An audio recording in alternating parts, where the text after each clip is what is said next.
Good afternoon, everyone. It's John here, and John's in his woodland classroom today. Just have a look round at the beautiful leaves and the moss on the ground, and look at the moss on that beautiful tree there. And we're here today to mark World Book Day. And if you look down here,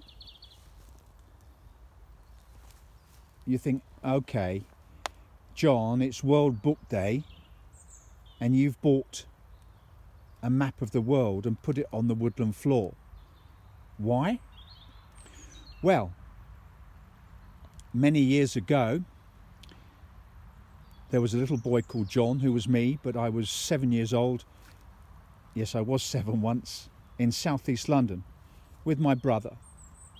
And Mum and Dad said, "Good night, boys," and they turned off the light in our bedroom. Ha ha, but all was not lost. My brother Stephen and I, we got our torches out from under the pillow and we shone onto our bedroom ceiling. Look, John's got some high-tech equipment here. It's a stick. Well done, John. We didn't have a stick, we had torches, and we shone up onto the bedroom ceiling, and there was the map. And we decided that we were going to read our way around the world, because that's the great thing about books. They let you travel without moving your feet. We were very rich children. We didn't have any money as a family, but Mum read to us, Dad read to us. Mum gave us Peter Pan and Dad gave us Alice in Wonderland, and our teachers gave us Mr. Oliver Twist and gave us many more people. And I read about a girl called George and her family, and they had many adventures. I wonder if you can work out who George was and who George is.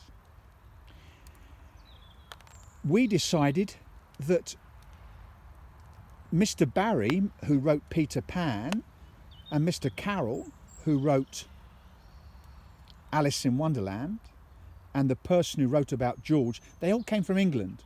And we thought, hang on, why don't we read our way across? So we crossed the Atlantic Ocean and we came to America. And when we came to America, we then went to our library. And our library was only there because of a Scotsman called Mr. Carnegie.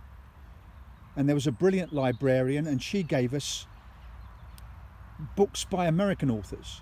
And we told her that we wanted to read around the world, and she said no one's ever done that before. So we went to Canada and we found some Canadian writers, and we crossed Alaska, which is part of America, and we came to the Bering Straits. And if we flip over, because the world is round as we know, we came to Russia. And we heard about these strange names, someone called Dostoevsky and someone called Solzhenitsyn.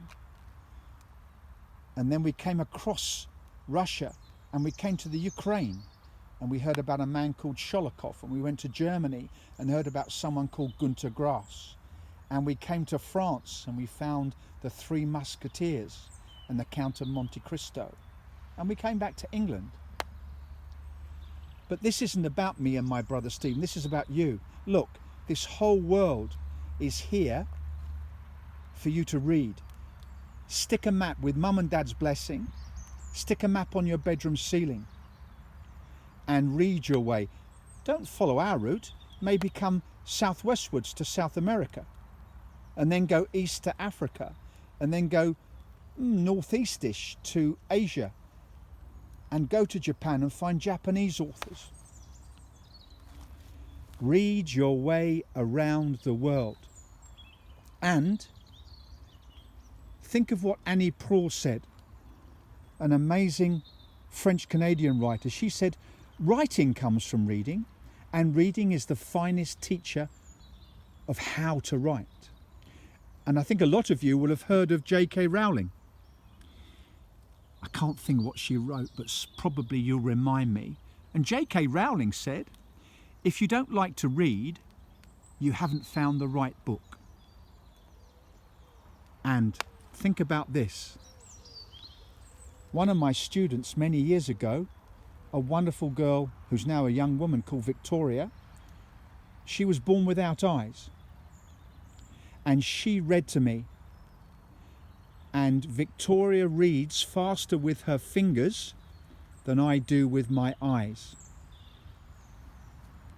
And that made me feel completely special and wonderful that someone could read to me with her fingers. And another great woman, Toni Morrison, said, if there's a book you want to read but it hasn't been written yet, you must be the one to write it. And remember, take a book to bed with you, because books don't snore. Happy reading, and coming back to the map. Read your way around the world. All best wishes from John. And remember, books don't snore. And one last thing. The wonderful author Neil Gaiman said, fairy tales are more than true. Not because they tell us that dragons exist. Let's just check into Sky to see if there are any dragons. But because they tell us that dragons can be beaten. Happy reading.